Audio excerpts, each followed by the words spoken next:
নমস্কার, একটা নতুন episode start talk with doctor অরিজিতে সবাইকে স্বাগত জানাই। আজকে আমাদের বিশেষ অতিথি আরেকজন করোনা ব্যারিয়ার, এটি বিখ্যাত হোমিওপ্যাথ চিকিৎসক। উনি আসুন আমরা পরিচয় পর্বে ওনার সঙ্গে পরিচয় সেরে নিই। ওনার নাম প্রফেসর ডক্টর শ্যামল কুমার মুখার্জি। উনি ডিএনদে হোমিওপ্যাথিক মেডিকেল কলেজ এবং হসপিটালের অধ্যক্ষ, অ্যাডমিনিস্ট্রেটর এবং প্রিন্সিপাল, এবং পিএসএম অর্থাৎ প্রিভেন্টিভ অ্যান্ড সোশ্যাল মেডিসিন মানে কমিউনিটি মেডিসিন যে সাবজেক্টটিকে বলে, ওই সাবজেক্টের উনি হেড অফ দ্য ডিপার্টমেন্ট। এবং ওনার এর সাথে সাথে আরও বেশ কয়েকটা পরিচয় আছে। উনি মেম্বার সিসিএইচের, সেন্ট্রাল কাউন্সিল অফ হোমিওপ্যাথির, গভর্নমেন্ট অফ ইন্ডিয়ার। উনি এক্সিকিউটিভ কমিটির মেম্বার এবং উনি গভর্নিং বডির মেম্বার, ন্যাশনাল ইনস্টিটিউট অফ হোমিওপ্যাথির, সেখানকার উনি মেম্বার। ভাইস প্রেসিডেন্ট সিসিএইচের ওয়েস্ট বেঙ্গল চ্যাপ্টারের। উনি president homeopathic medical association of ইন্ডিয়ার ওয়েস্ট বেঙ্গল স্টেট ব্রাঞ্চের। উনি এক্স জেনারেল সেক্রেটারি HMAI এর ওয়েস্ট বেঙ্গল ব্রাঞ্চের, এবং উনি প্রেসিডেন্ট PDA প্রোগ্রেসিভ ডক্টর অ্যাসোসিয়েশনের হোমিওপ্যাথিক সার্ভিসেসের। PDA অর্থাৎ সরকারি গভর্নমেন্ট অর্গানাইজেশনের যে ডাক্তারি সংগঠন, প্রোগ্রেসিভ ডক্টর অ্যাসোসিয়েশনের উনি প্রেসিডেন্ট ইন হোমিওপ্যাথিক সার্ভিসেস।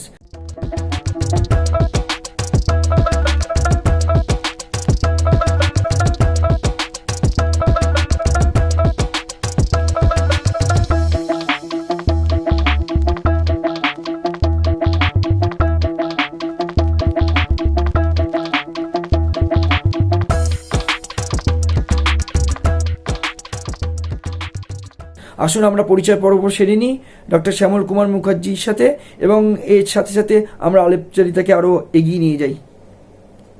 আপনার বিষয়ে কিছু একটু সংক্ষিপ্ত পরিচয় দিন। আমি দক্ষিণ চব্বিশ পরগনার মথুরাপুর থানার অন্তর্গত কাশীনগর গ্রামে আমার জন্ম। সেখানে আমি আমার একদম প্রাইমারি লেভেলের যে স্কুল সেটা আমি শুরু করি। পরবর্তী ক্ষেত্রে আমি কেদারপুর রামনন্দ হাই স্কুল, যেখানে আমি ছাত্র জীবনে ছাত্রাবাসে থেকে আমি সেখানে আস্তে আস্তে বড় হই, এবং সেখানে মূলত রামকৃষ্ণ মিশনের চিন্তাধারায় বা রামকৃষ্ণ মিশনের বা রামকৃষ্ণের যে আদর্শ, সেই আদর্শের চিন্তাধারা নিয়েই সেই স্কুলটা আমাদের চলতো, এবং তার সেই ডিসিপ্লিন মেনেই কিন্তু আমি সেখানে বড় হয়েছি। এটা গেল আমার স্কুল লাইফ। পরবর্তী ক্ষেত্রে আমি ডিএনএ হোমিওপ্যাথিক মেডিকেল কলেজে আমি ভর্তি হই, এবং সেখানে আমি ডিএমএস কোর্স কমপ্লিট করি। তারপরে আমি এমডি কোর্স কমপ্লিট করি। ইন দ্য মিন টাইম আমি ডিএনএ হোমিওপ্যাথিক মেডিকেল কলেজে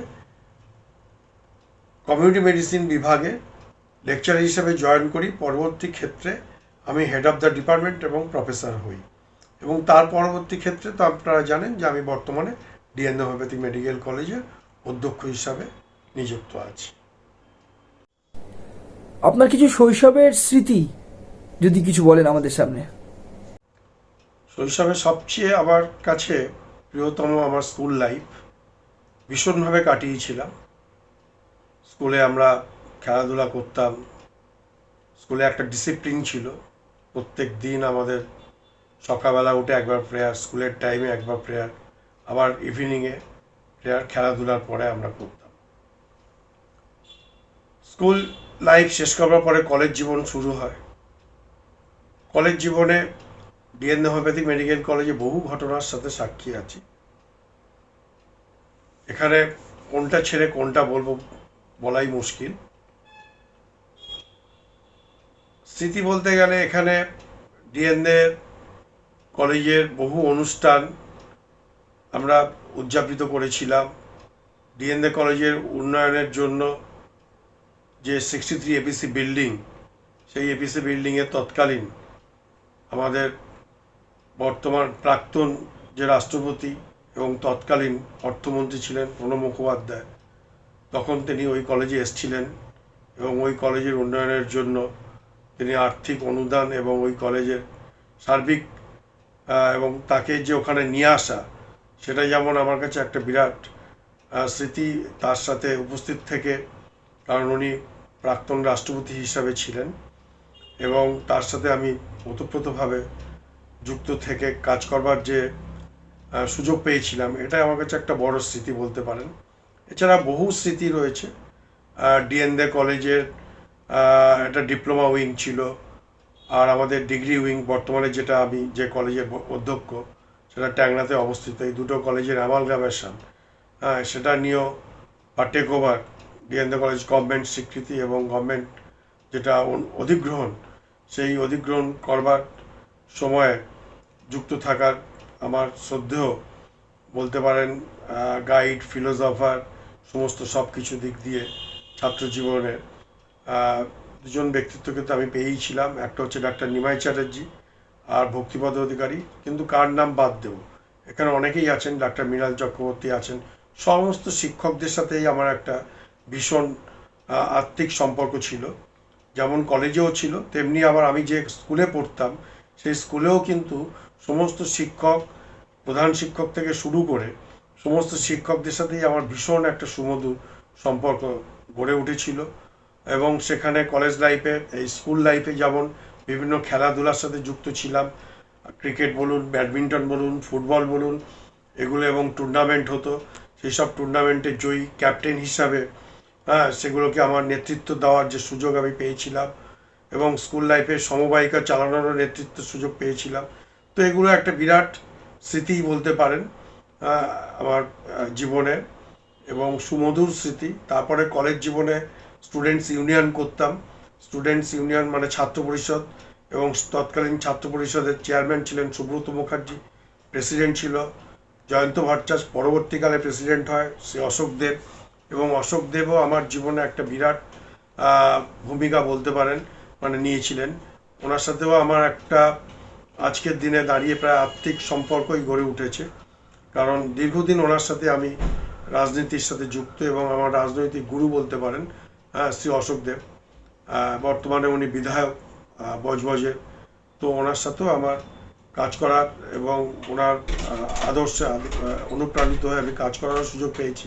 বর্তমানে যিনি মুখ্যমন্ত্রী মমতা বন্দ্যোপাধ্যায়, তার সাথেও আমি, উনি যখন ছাত্র পরিষদের নেত্রী ছিলেন, ওনার সাথেও আমার কাজ করবার সুযোগ হয়েছিল, এবং ওনার নেতৃত্ব আমি বহুদিন ছাত্রাবস্থা থেকে শুরু করে, এবং পরবর্তী ক্ষেত্রে আজকে আমরা হোমিওপ্যাথিক যে সংগঠন, যে গণসংগঠন, সেই গণসংগঠনও গড়ে তুলেছিলাম প্রথম দিন থেকে।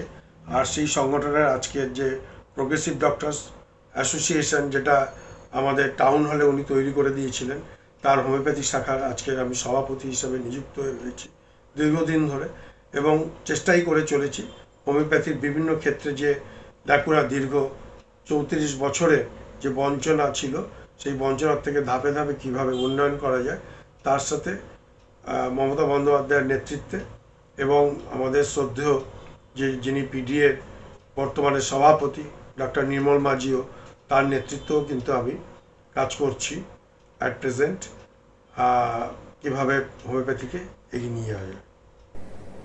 শৈশবে আপনি কেমন ছিলেন? শান্ত ছিলেন না দুরন্ত স্বভাবের ছিলেন?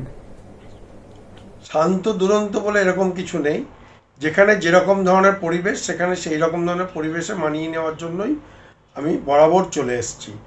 শৈশবে আপনি যখন স্কুল লাইফ, তার ডিসিপ্লিন মেনে চলবার যতটুকু উচিত সেটাই করেছি। পরবর্তী কলেজে এসে যেভাবে চলা উচিত ছাত্রদের সাথে, শিক্ষকদের সাথে সম্মান দিয়ে বন্ধুত্বপূর্ণ পরিবেশে, সেভাবেই চলেছি। আবার গৃহে বলতে পারেন, আমার বাড়িতে, ফ্যামিলিতে আমার এক ভাই, এক বোন, বাবা মা ছিলেন, তাদের সাথে যেমন ব্যবহার করা উচিত, বাবা মাদের শ্রদ্ধা জানানো, ভাই বোনদের সাথে যেরকম স্নেহ ভালোবাসা দিয়ে যেমন চলা উচিত, ঠিক সেভাবেই চলার বরাবর চেষ্টা করে এসেছি। বরাবর একটা জিনিস, যেখানে যেরকম ধরনের, একটা জিনিস আমি বুঝেছি, জীবনে ঠিকভাবে চলতে গেলে অ্যাডজাস্টমেন্ট, সেই অ্যাডজাস্টমেন্ট করার জন্য কখনো শান্ত হতে হয়, কখনো দুরন্ত হতে হয়। আবার সেই দুটোকেই অ্যাডজাস্ট করে নিয়েই আমি চলবার বরাবর চেষ্টা করি। যেখানে দুরন্ত দেখানোর দরকার সেখানে দুরন্তপনা করেছি, যেখানে শান্ত হয়ে কোনো জিনিসকে মোকাবিলা করার দরকার সেখানে শান্ত থেকেই সেটাকে মোকাবিলা করবার চেষ্টা করেছি। স্কুল লাইফের কিছু স্মৃতি, স্কুল লাইফের কিছু ঘটনা যদি আমাদের সঙ্গে কিছু শেয়ার করেন। স্কুলে পছন্দ অপছন্দ এরকম কিছু না, স্কুল জীবনটাই আমার কাছে খুব ইন্টারেস্টিং ছিল, খুব আনন্দের ছিল। সবটাই আমার কাছে ভীষণভাবে আমি ভালোভাবে খুব এনজয় করেছিলাম। স্কুল জীবনটা আমার কাছে সারা জীবনের মধ্যে সবচেয়ে আনন্দের, সবচেয়ে সুন্দর সময় ছিল আমার আছে স্কুলের জীবনটা। আমার সেরকম ধরনের পছন্দ বলতে বলতে পারেন খেলাধুলা, পড়াশোনা, পুজো। আচ্ছা, মানে আমাদের সরস্বতী পুজো হতো, ফাংশন হতো, ভ্যারাইটিস টাইপের, রবীন্দ্র জয়ন্তী হতো, এবার সেগুলো তো সবটাই আমার পছন্দ ছিল। আমার অপছন্দ তো সেরকম কিছু মনে আসছে না যে আমার স্কুলে কোনো কিছু অপছন্দের ব্যাপার ছিল, সবটাই খুব আমার কাছে পছন্দের ছিল। আপনার পিতামাতার সম্পর্কে আপনি কিছু বলুন। বাবা বর্তমানে জীবিত আছেন। বাবা শ্রী অসিত কুমার মুখার্জি, রিটায়ার্ড এলআইসির ব্রাঞ্চ ম্যানেজার। আর মা গৃহকর্ত্রী হিসাবে জীবিত আছেন এখনো পর্যন্ত, এবং বর্তমানে তারা দুজনেই আমাদের যে গ্রামের বাড়ি কাশীনগর, সেখানেই তারা এখন বসবাস করছেন। পরিচয় পর্ব রাউন্ডের পরে আমরা চলে আসছি আমাদের নেক্সট রাউন্ড, সেটা হচ্ছে নেক্সট সেশনের নাম হচ্ছে অকপটে। অকপটে বেশ কিছু প্রশ্ন হবে এবং তার উত্তর আমরা অকপটেই চাই ডক্টর মুখার্জির থেকে। আমরা শুরু করতে চাইছি আমাদের প্রথম প্রশ্ন দিয়ে, সেটা হচ্ছে ওনার বার্থ ডেট কবে। আমার জন্মদিন 5 নভেম্বর 1961। আপনি বন্ধুদের সাথে কিভাবে সময় কাটাতে ভালোবাসেন অবসর সময়? বন্ধুদের সাথে সময় কাটানো বলতে পারেন বিভিন্ন বিষয়ে চর্চা করতে ভালো লাগে। হোমিওপ্যাথিক বিষয়ে চর্চা করতে ভালো লাগে, হোমিওপ্যাথিক রাজনীতি নিয়ে আমার আলোচনা করতে অবশ্যই ভালো লাগে, আর এমনি বিভিন্ন ধরনের যে সমস্ত আড্ডা, সে তো আড্ডা সেগুলো নিয়ে ভালো। এবং সবচেয়ে আরও ভালো লাগে যে আমার কলেজ এবং হোমিওপ্যাথি কীভাবে ডেভেলপমেন্ট করা যায়, সেটা বন্ধুদের সাথে আলোচনা করে সেই সময় কাটাতে আমার খুব ভালো লাগে। বেশ বেশ ভালো উত্তর। আপনি আপনার জীবনের সব থেকে আদরের জিনিস কোনটা? সব থেকে আদরের বলতে পারেন বা আমার সবচেয়ে প্রিয় অবশ্যই বাবা মা, আর আমার ফ্যামিলি, স্ত্রী, ছেলে এবং মেয়ে। এখন থেকে নেক্সট 5-10 বছরে আমরা ডক্টর শ্যামল মুখার্জিকে কিভাবে দেখতে পারবো? আগামী 5-10 বছরের মধ্যে আপনারা কি দেখতে চান, কি বলবো? আমি একজন প্রতিষ্ঠিত হোমিওপ্যাথিক চিকিৎসক, এটা তো আমি যেমন হতে চাই, তেমনি একজন ভালো সমাজসেবক বা সমাজসেবী হিসাবে যদি দেখতে পান সেটা খুব ভালো। আর যেটা বলতে চাইছেন যে এমপি এমএলএ, দেখুন ওটা আমার হাতের মধ্যে নয়। ওটা আমি যে রাজনৈতিক দলে বা যে রাজনৈতিক আদর্শে বিশ্বাসী, তারা যেটা সেটা ঠিক করবে। তারা যদি চান তাহলে সেটা তখন হবে, জনগণ যদি চায় তাহলে সেটা হবে। এটা তো আমার ইচ্ছার উপর নির্ভর করে না, সুতরাং আমি ওটা বলতে পারবো না। আমার যেটা নিজস্ব সেটা হচ্ছে যে আমি একজন ভালো হোমিওপ্যাথিক চিকিৎসক হতে পারি, সেটা আপনি দেখতে পেতে পারেন, অথবা ভালো সমাজসেবক হতে পারেন। এমএলএ এমপি হলেই যে ভালো সমাজসেবক মানে হবে আর বাকি হতে পারে না, এরকমই আমি বিশ্বাসী নই। যে কোনো উদ্দেশ্য নিয়েই যদি ভালো করে সমাজের কাজ করা যায়, তাহলে সেটাও সফলতা লাভ করতে পারে। এমন দুটি জিনিস, যে দুটি জিনিসকে আপনি আপনার মধ্যে পরিবর্তন করতে চান। আমার যে দুটোর মধ্যে আমি সবসময় পরিবর্তন, যে একটা মানে আমি যতটা সম্ভব রাগান্বিত না হয়ে হই, সেটার জন্য একটা আমার পরিবর্তন করার, কারণ আমি কখনো কখনো খুব ইমোশনাল হয়ে যাই এবং আমার ইমোশন এসেই যায়। সেই ইমোশন থেকে আমার হয়তো কখনো কখনো আমি রাগান্বিত হই বা ক্রোধান্বিত হই, এটাকে আমার বর্জন করতে হবে আগামী দিনে। আর যেটা বলতে পারেন যে বর্জন, যে আমি আগামী দিনে যত আমার একটু কথা বলার হ্যাবিটটা মনে হয় বেশি, সেটাকে একটু কমিয়ে দিতে পারলে পরে আমার মনে হয় বেটার। বেশ, শৈশবে আপনি বড় হয়ে কি হতে চাইতেন বলে স্বপ্ন দেখতেন? শৈশবে বড় হয়ে আমি যেটা চাইতাম, ডাক্তার হওয়ার। ডাক্তার আমি হতে চেয়েছিলাম প্রথমে মডার্ন মেডিসিনে, সেটা হতে পারিনি, কিন্তু সাথে সাথেই সেই বছরই আমি হোমিওপ্যাথিতে সুযোগ পাই, এবং সেটাকেই আমি সবচেয়ে আমার জীবনের বলতে পারেন আমার পরিবর্তন আমার জীবনের, এবং সবচেয়ে আমি সেটাকে খুব প্রিয়তম বিষয় বলে মনে করি, এবং সেটাকেই আমি গ্রহণ করেছি খুব ভালোভাবে, এবং এটাই আমি যাতে বড়োভাবে শেষ পর্যায় পর্যন্ত, কারণ ছাত্র জীবন থেকে শুরু করে আজ পর্যন্ত যেটা আমি পরপর যা যা মোটামুটি হতে চেয়েছিলাম, সেটাই আমি হতে পেরেছি। আগামী দিনে আমার আর কোনো সেরকম ধরনের এখানে বাসনা বলতে পারেন যে হোমিওপ্যাথিক একজন প্রতিষ্ঠিত চিকিৎসক হওয়া, এটাই আমার কাছে একটা বড় লক্ষ্য। আপনার অবসর বিনোদনের কিছু হবিজ কি কি আছে সেটা আমরা জানতে ইচ্ছুক, যদি কিছু বলেন। অবসর বিনোদন বলতে আমার সেরকম কিছু নেই, কারণ আমি সারাক্ষণই সকাল থেকে রাত পর্যন্ত যতক্ষণ আমি জেগে থাকি পুরোটাই কাজের মাধ্যমে থাকি, এবং সেই কাজটা কিন্তু হোমিওপ্যাথির কাজ নিয়েই থাকি। আর এর পরে যেটুকু আমার মানে বিনোদন, কখনো আমি টিভিতে সিনেমা দেখি, আর কখনো আমি গান শুনি। এটাই আমার বিনোদনের মধ্যে জায়ালি আমার পড়ে।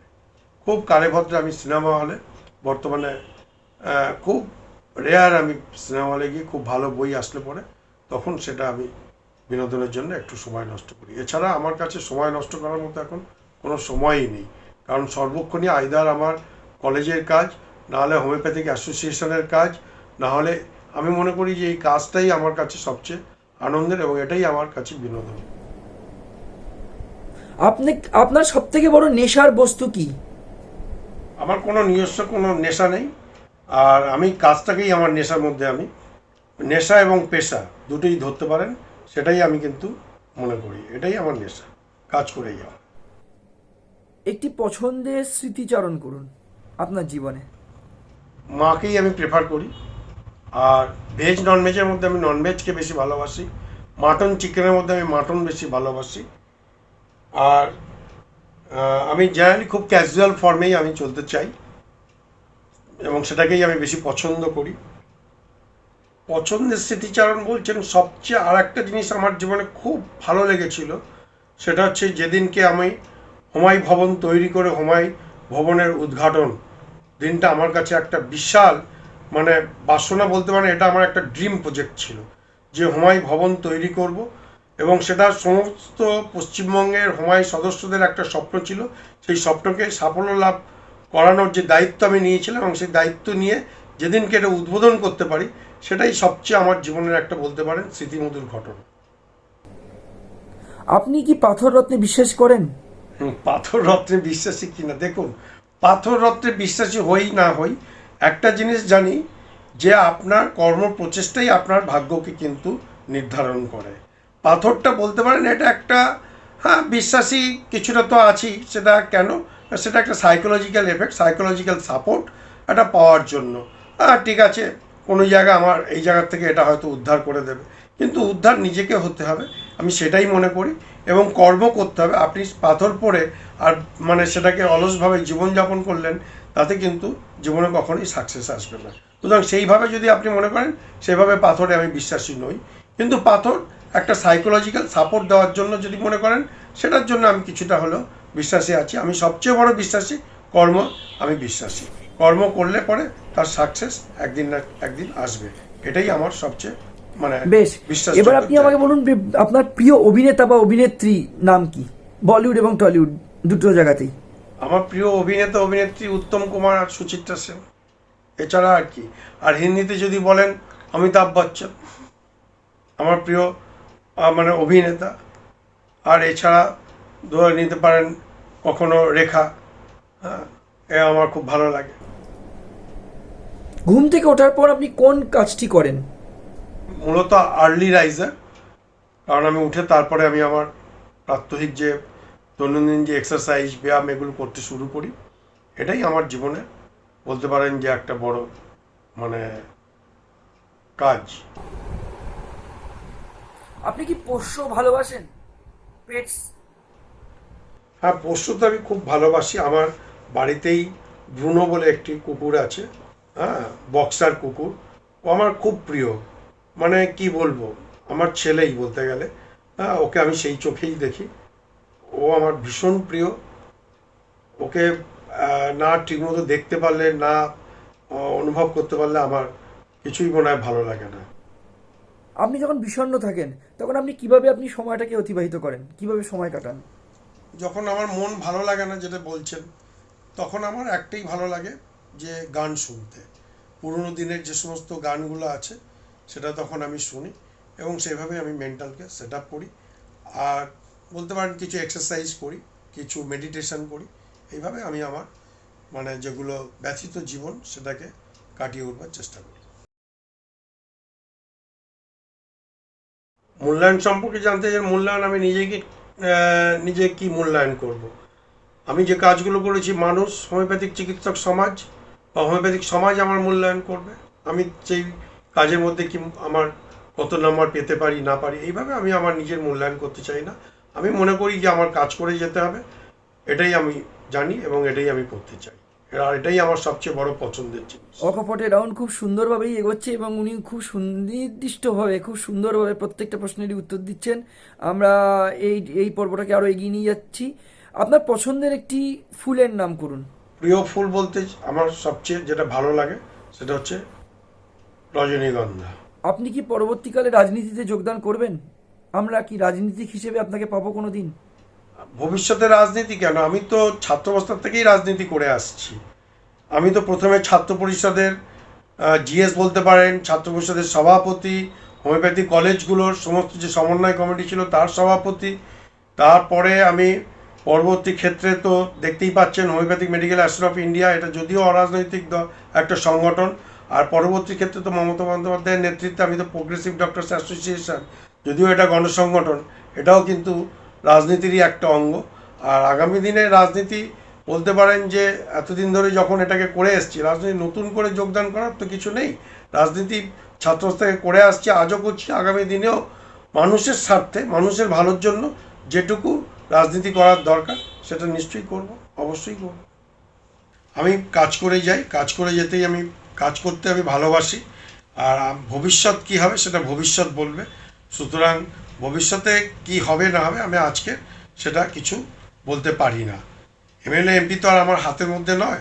আমার নেত্রী রয়েছেন মমতা বন্দ্যোপাধ্যায়, যার আদর্শে বর্তমানে অনুপ্রাণিত হয়ে কাজ করে চলেছি বিভিন্ন উন্নয়নমূলক। তিনি যদি মনে করেন তিনি যেটা ভালো মনে করবেন সেটাই আমি খুব ভালোবেসে সেটাকে করবার চেষ্টা করব। আমার এরকম ধরনের কিছু নেই, আমার একটাই বাসনা বলতে পারেন এবং কামনা, সেটা হচ্ছে হোমিওপ্যাথিক উন্নয়ন, হোমিওপ্যাথিক ডেভেলপমেন্ট এবং হোমিওপ্যাথিক হয়ে কাজ করে যাওয়া, আর কিছু না। আপনার জীবনে সবথেকে শুভ বা উল্লেখযোগ্য ঘটনা কোনটি?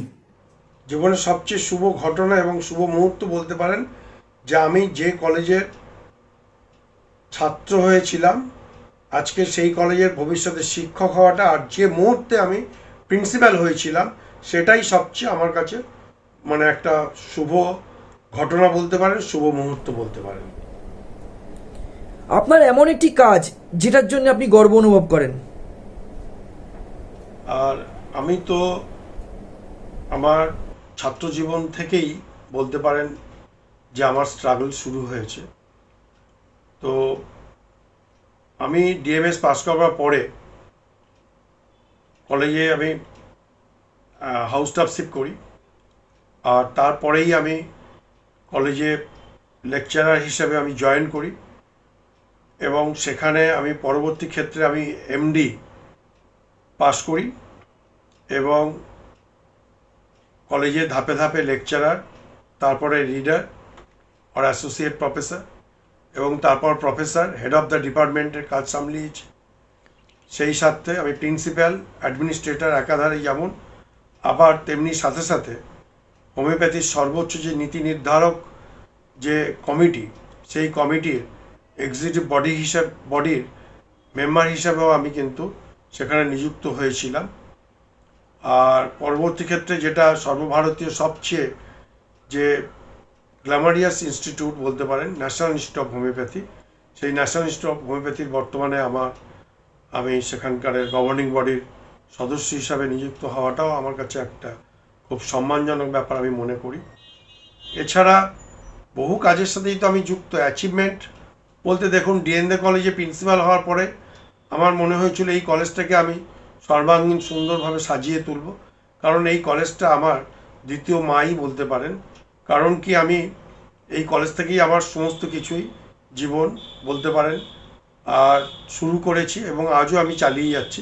সুতরাং এই কলেজের সর্বাঙ্গীন মঙ্গল কামনা, যেখানে যেখানে ছাত্রদের একাডেমিক ডেভেলপমেন্ট করা যায় সেটার ব্যাপারে যেমন আমি দৃষ্টি দিয়েছি, তেমনি আবার এই কলেজের হসপিটাল, সেখানেও কিভাবে ডেভেলপমেন্ট করা যায় সেটার দিকেও আমি কিন্তু তাকিয়ে থাকি এবং সেই কাজগুলো করবার চেষ্টা করছি। বর্তমানে এই কলেজে একটা সুন্দর অডিটোরিয়াম বানাতে পেরেছি বর্তমান রাজ্য সরকারের সহযোগিতায়।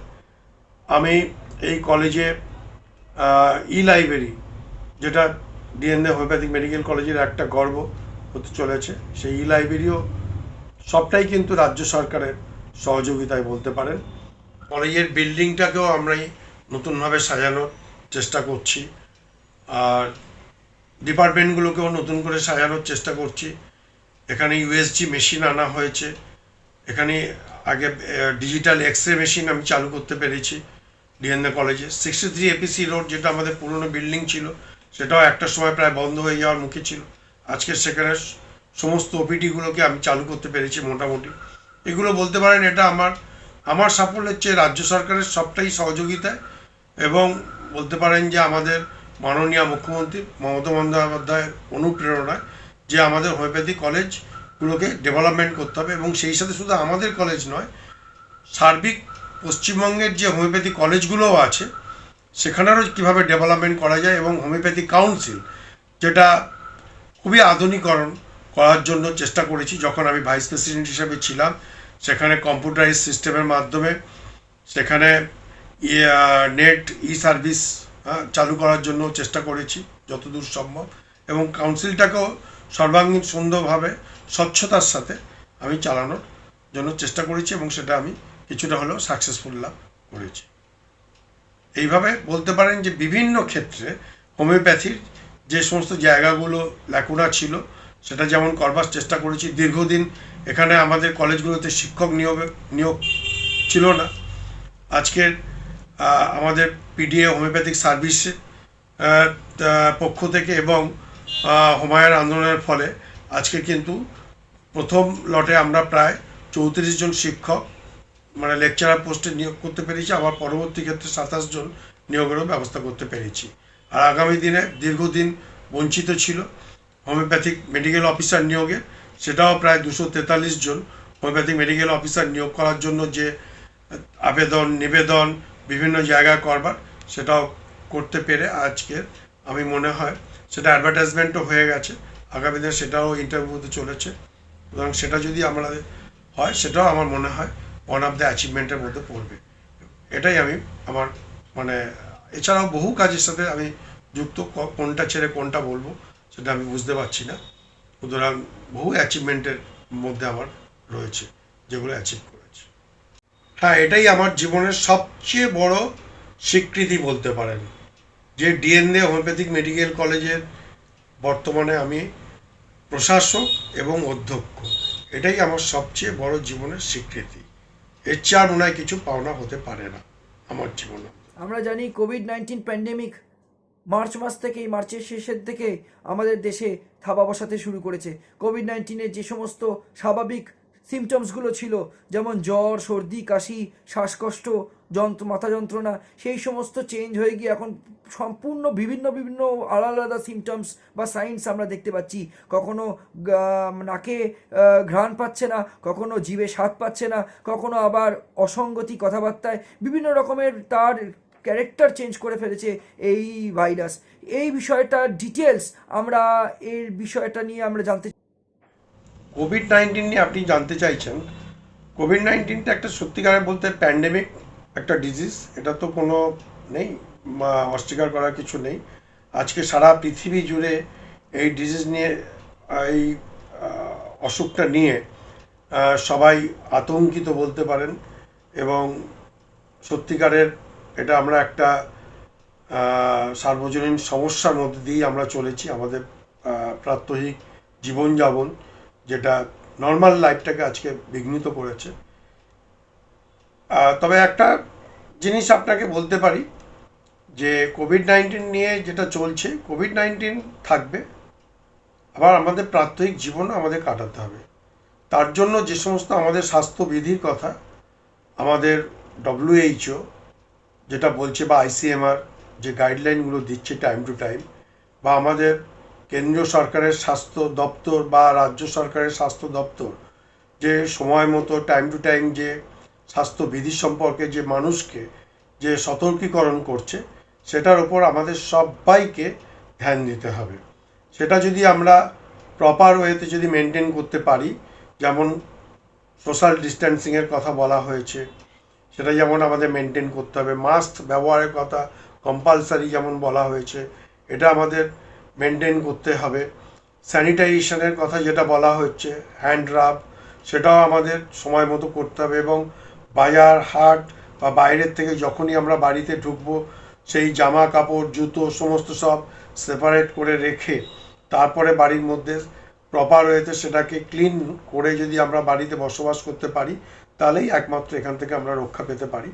আর সেই সাথে আমাদের ইমিউনিটি পাওয়ারকে বাড়ানোর জন্য আমাদের যে ধরুন দৈনন্দিন যে এক্সারসাইজগুলো, যে ব্যায়াম, সেটা যেমন আমাদের করতে হবে, তার সাথে আমাদের যে গাইডলাইন, আমাদের যে হোমিওপ্যাথিক চিকিৎসার যে পদ্ধতি, তার সিমটম সাইন, তার কনস্টিটিউশন মেনে আমরা কিন্তু আমাদের প্রিভেন্টিভ মেডিসিনের কথা সেখানে বলতে পারি।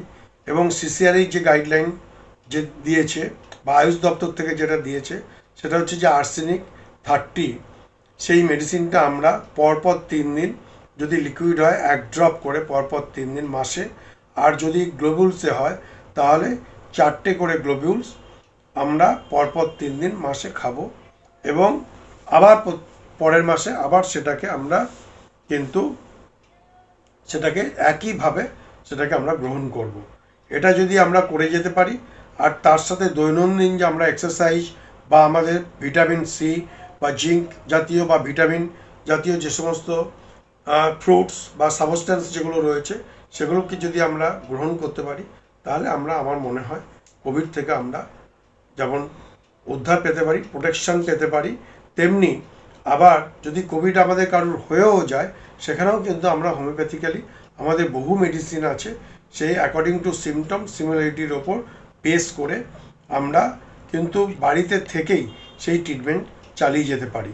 আর যখন আমরা দেখব যে অক্সিজেন স্যাচুরেশন বা অক্সিজেনের মাত্রাটা কমে আসছে, তখন কিন্তু আমাদের ব্রিদিং ট্রাভেলস বা যখন দেখতে পাচ্ছি যে খুবই ধারণ করেছে, তখন আমাদের হসপিটালের ব্যবস্থা করতে হবে, রেফার করতে হবে। এবং সেই সাপোর্টিভ ট্রিটমেন্ট যদি আমরা প্রপার ওয়েতে দিতে পারি, তাহলে আমরা আগামী দিনে কিন্তু এটাকে অনেকখানি থেকে রক্ষা করতে পারি। আর আমার তো মনে হয় এখন যেহেতু এত ব্যাপক হারে এই ডিজিজটা ছড়িয়ে যাচ্ছে সারা ভারতবর্ষব্যাপী তথা পশ্চিমবঙ্গে, তো আমাদের প্রত্যেক ঘরে ঘরেই আমাদের মনে হয় পালস অক্সিমিটার, তারপরে ধরুন ব্লাড প্রেশার মেশিন, টেম্পারেচার মাপার জন্য থার্মোমিটার, এগুলো যদি আমরা রাখতে পারি, তাহলে কিন্তু আমরা, বা কখনো যাদের শ্বাস প্রশ্বাসের কষ্ট আছে তাদের জন্য আমরা যদি ইনহেলারের ব্যবস্থা করতে পারি, তাহলে কিন্তু প্রাথমিকভাবে আমরা কিন্তু এই দুর্যোগকে কাটিয়ে উঠতে পারবো। আর যেখানে খুব ভয়ঙ্কর আকার, এগুলো আমি বলছি মানে আপনার খুব মাইল্ড সিমটম নিয়ে যেখানে আসছে, আর যেখানে সিভিয়ার সিমটম নিয়ে আসছে, আর আমি যেটা আগে বললাম সেটা অ্যাসিমটোম্যাটিক বা মাইল্ড মানে সিমটম নিয়ে যদি আসে, আর যেখানে সিভিয়ার নিয়ে আসবে সেখানে অবশ্যই হসপিটালাইজ করার দরকার রয়েছে। আপনি মানুষের কাছে কিভাবে নিজেকে মনে রাখতে চান? আমি মানুষের কাজের জন্যই সমাদৃত হতে চাই। আমি হোমিওপ্যাথির যে সমস্ত কাজগুলো করতে চেয়েছি বা পেরেছি, সেটার জন্যই যেন আমি, আর মানুষের সাথে মেলামেশা, মানুষের উপকার, আর হোমিওপ্যাথির উপকার, হোমিওপ্যাথিক চিকিৎসকদের উপকারের মধ্যেই আমি আমার মানে ভালোভাবে থাকতে চাই। আপনি আপনার কমিউনিটির জন্য কি কি কাজ করতে চান? একটা যে আমি তো বর্তমানে হোমিওপ্যাথি কলেজের অধ্যক্ষ, কিছুদিন পরেই 2021-এর শেষে আমার রিটায়ারমেন্ট হবে। অবসরকালীন সময়ে আমি মনে করি যে আমি হোমিওপ্যাথি নিয়ে যেমন চিকিৎসাটাকে করব, চালিয়ে যাব, আর সেই সাথে সাথে সাধারণ মানুষের জন্য কি সমাজসেবামূলক কাজ করা যায়, আর সর্বোপরি হোমিওপ্যাথির উন্নয়নের স্বার্থে কীভাবে আমি নিজেকে সামিল করে হোমিওপ্যাথিকে আরও এগিয়ে নিয়ে যেতে পারি জনমানুষের কাছে, সাধারণ মানুষের কাছে এই চিকিৎসা পদ্ধতি কীভাবে পৌঁছে দেওয়া যায়, সেটার জন্যই আমার চেষ্টা থাকবে। এবং সেটাই আমি যাতে করতে পারি, সেটাই বলতে পারেন আমার আগামী দিনের লক্ষ্য। আপনার জীবন থেকে শিক্ষা নিয়ে এমন কিছু শিক্ষা দিতে চান আপনি ভবিষ্যতের প্রজন্মকে? আহ, আমার জীবন থেকে শিক্ষা বলতে পারেন, অনেক জায়গায় আমি খুব বিশ্বাস করেছিলাম বেশ কিছু ক্ষেত্রে, আর সেই বিশ্বাসটা পরবর্তী ক্ষেত্রে দেখেছি যে তারা সেই বিশ্বাস ভঙ্গ বিভিন্ন ক্ষেত্রে। এটা আমার দুর্বলতা বলতে পারেন। আমি অনেক সময় অনেক মানুষকে ঠিক চিনতে পারি না, খুব সরল বিশ্বাসে এবং সরল মনে তাদের সাথে মিশি, আর তারা সেটাকে পরে এক্সপ্লয়েট করে। তো সেইটার জায়গা থেকে চেষ্টাই করি আগামী দিনে যতটা সজাগ থেকে এবং সেটাকে নিজেকে আরও শুধরে নিয়ে ঠিকঠাকভাবে যাতে চলতে পারি। বিশ্বাস তো করতেই হবে, বিশ্বাস ছাড়া তো চলা যায় না, কারোর না কারোর উপর ভরসা বিশ্বাস আস্থা করতেই লাগে। কিন্তু আমার মনে হয় অতিরিক্তভাবে বিশ্বাস বা ভরসা বা আস্থা না রাখাই ভালো। আপনার জীবনের বিশিষ্ট মানুষজন যারা আপনাকে উদ্বুদ্ধ করেছে এগোনোর জন্য, তাদের নাম? আমি জীবনে আমার এস্টাবলিশড হওয়ার পিছনে অবদান বলতে পারেন অবভিয়াসলি আমার বাবা মা এবং আমার স্ত্রী, এটা আমার পার্সোনাল লাইফে। আর প্রফেশনাল লাইফে দেখুন অসংখ্য মানুষ, কাকে বলতে কাকে ছাড়বো সেটা বলাই আমার মুশকিল। বলতে পারেন যে আমার কলেজ জীবনে, বিশেষ করে আমি যে ছাত্র জীবনে যখন ছিলাম, সেই কলেজের যারা শিক্ষক, সেই স্কুলের যারা শিক্ষক মহাশয়গণ ছিলেন, যেমন আমার অবদান তাদের মানে প্রতি ভুলবার নয়, তেমনি কলেজ জীবনে আমার যারা শিক্ষক যারা ছিলেন, প্রিন্সিপাল ছিলেন, অথরিটি ছিলেন, তার মধ্যে অবধারিত বারবার একটাই নাম এসে যায়, ডাক্তার নিমাই চ্যাটার্জি তো অবধারিতভাবেই, আর ডাক্তার ভক্তিপদ অধিকারী, এছাড়া আরও অসংখ্য শিক্ষক যারা আমাকে সবাই মোটামুটি ভালোবেসেছেন।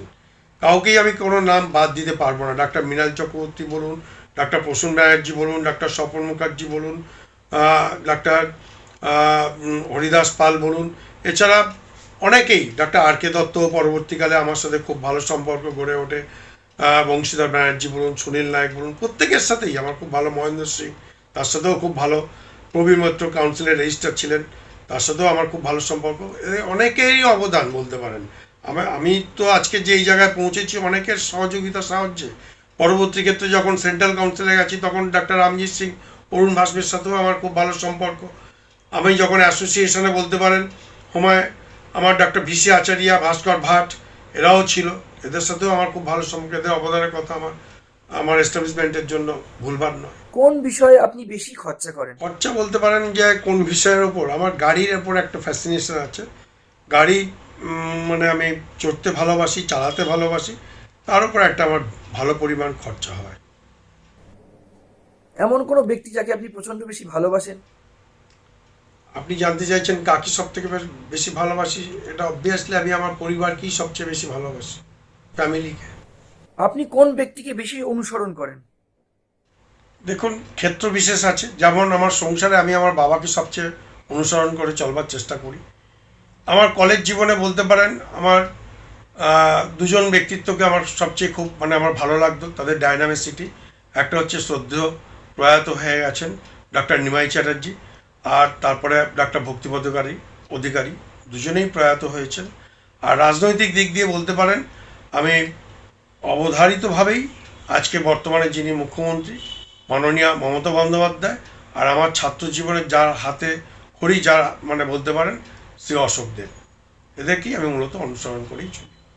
প্রত্যেকটি ব্যক্তি তাদের নিজেদের কার্যক্ষেত্রে স্টার বা সেলিব্রিটি। এরকমই বিভিন্ন প্রফেশনালদেরকে নিয়ে আমাদের প্রগতি Bangla news present star talk with doctor Arijit চলবে। আপনাদের ভালোবাসা এবং আশীর্বাদে আমরা এরকম বহু পর্ব আমরা আপনাদেরকে উপহার দিতে সক্ষম হব বলে আশা রাখছি। আবার দেখাবে নেক্সট উইকে আবার একটি নতুন স্টারের সাথে। ততদিন ভালো থাকুন, সুস্থ থাকুন, আনন্দে থাকুন, অপরকে ভালো রাখুন, নিজেও ভালো থাকুন। সবাইকে ধন্যবাদ, নমস্কার।